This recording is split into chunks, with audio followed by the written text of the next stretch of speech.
Welcome to Tenor Tech, where I solve the problems you didn't even know you had. Start by gathering hardware and software before you connect anything physically.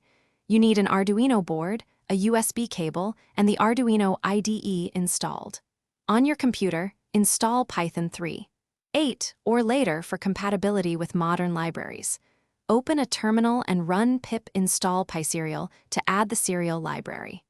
Identify the serial port name, for example, COM3 on Windows or /dev/tty/acm0 on Linux.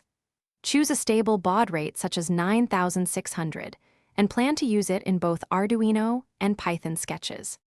Open the Arduino IDE and create a new sketch for serial communication. In Setup, call serial. Begin 9600 to initialize serial at the agreed baud rate. In Loop, read sensors with analog read, A0 or read digital pins as needed for your project. Format output using serial. Print and serial. Println, for example, sending CSV like value 1, value 2 for easy parsing. Delay between sends with delay, 500, to transmit data every 500 milliseconds and avoid flooding the serial buffer. Upload the sketch to your Arduino board before running Python. Write a Python script that imports serial and time modules for timing and communication. Open the port with serial.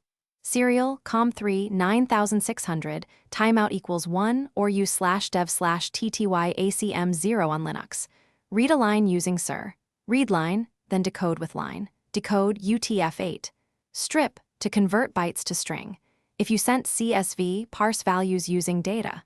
Split, and cast to integers with int. Always close the port with sir. Close, when done to release resources. If you cannot open the port on Linux, add your user to the dial-out group or run with sudo. Thanks for watching. Subscribe to keep your life in tune.